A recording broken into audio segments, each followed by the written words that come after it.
తూప్రాన్ మున్సిపాలిటీలో 10 సంవత్సరాల కేసీఆర్ నాయకత్వంలోని అభివృద్ధి జరిగిందని గజ్వేల్ నియోజకవర్గ ఇన్ఛార్జ్ గంటే ప్రతాప్ రెడ్డి అన్నారు. మున్సిపల్ ఎన్నికల సందర్భంగా సోమవారం తూప్రాన్ మున్సిపాలిటీలోని వార్డులలో బీఆర్ఎస్ పార్టీ జెండాలను పార్టీ నాయకులు కార్యకర్తలతో కలిసి ఎగురవేశారు.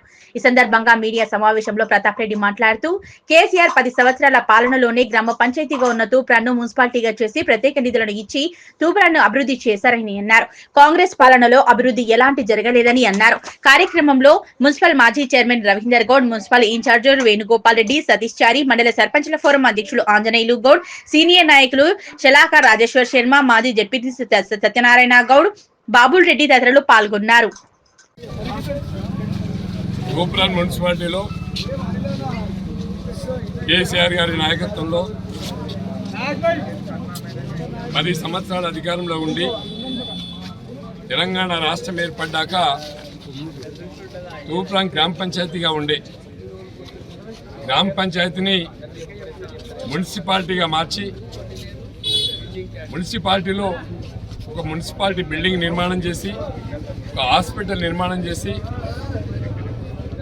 పోతరాజపల్లి వై జంక్షన్ నుండి అయ్యప్ప టెంపుల్ వరకు 4 లైన్స్ రోడ్లు వేసి డివైడర్ నిర్మాణం చేసి తూప్రాన్ టౌన్లో మిషన్ భగీరథ ద్వారా ఇంటింటికి మంచినీళ్ళు ఇచ్చి అల్లాపురం చౌరస్తా నుండి మసీద్ వరకు రోడ్డు ఏర్పాటు చేసి తూప్రాన్ పట్టణంలో పెద్ద ఎత్తున సీసీ రోడ్లు ఏర్పాటు చేసి తూప్రాన్ను అన్ని విధాల అభివృద్ధి చేసి నియోజకవర్గ హెడ్ క్వార్టర్గా మార్చి తూప్రాన్ని రెవెన్యూ డివిజన్గా మార్చి తూప్రాన్ను వ్యాపారవేత్తలకు ఒక మంచి పట్టణంగా తీర్చిదిద్దినటువంటి వ్యక్తి కేసీఆర్ గారు.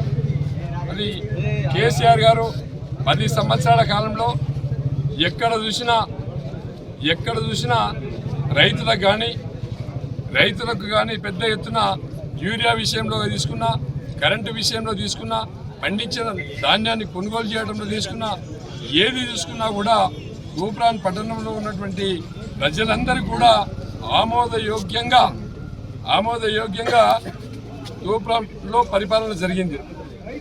అలాంటి సందర్భంలో ఇవాళ గతంలో కేసీఆర్ గారు 2 సంవత్సరాలు అంటే కేసీఆర్ గారు ముఖ్యమంత్రిగా ఉండి అయిపోయి 10 సంవత్సరాలు ఉన్న తర్వాత ఈ 2 సంవత్సరాలు కాంగ్రెస్ పార్టీ అధికారంలోకి వచ్చింది. 2 సంవత్సరాల కాలంలో తూప్రాన్లో చిల్లి గవ్వ పని కూడా చేయలేదు. చిల్లి గవ్వ పని చేయకుండా ఈ తూప్రాన్ పట్టణంలో ఉండే వ్యాపారవేత్తల మీద 100 రూపాయలు ట్యాక్సీ ఉన్న ఇంటి మీద 1000 రూపాయలు వేసిండ్రు.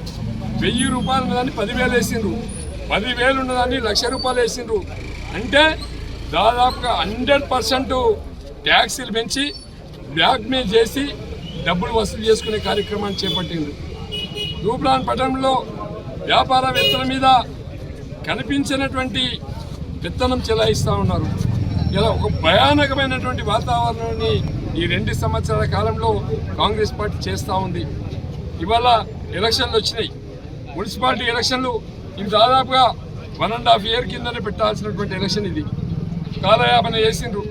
అయినా కూడా ఈరోజు ఎలక్షన్ చేసే ముందు కూడా కాంగ్రెస్ పార్టీ రాష్ట్ర వ్యాప్తంగా కూడా వాళ్ళకు అనుకూలంగా రిజర్వేషన్లు మార్చుకున్నారు. అక్కడ ఉన్నటువంటి ఎమ్మెల్యేలు కావచ్చు, ఇన్ఛార్జీలు కావచ్చు, వాళ్ళకి ఏ వార్డులో లీడర్ అనుకూలంగా ఉంటే ఆ లీడర్కు అనుకూలంగా రిజర్వేషన్లు మార్చుకున్నారు. కొంతమంది డిపాజిట్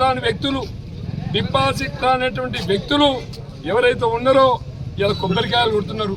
దానికి శాంక్షన్ లేదు, టెండర్ లేదు, ప్రొసీడింగ్ లేదు, వర్క్ ఆర్డర్ లేదు. దొంగల్లాగా ప్రజల్ని మభ్యపెట్టడానికి సీసీ రోడ్లకు కొబ్బరికాయలు కొడుతూ ఉన్నారు. దమ్ముంటే వాళ్ళకు నిజాయితీ ఉంటే ప్రొసీడింగ్ చూపించండి, వర్క్ ఆర్డర్ చూపించండి, టెండర్ అగ్రిమెంట్ చూపించండి.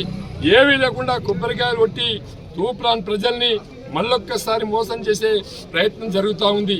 తూప్రాన్ ప్రజలు చాలా తెలివైన వాళ్ళు. అన్నం పెట్టిన వారికి సున్నం పెట్టే రకం కాదు తూప్రాన్ వాళ్ళు. అన్నం పెట్టిన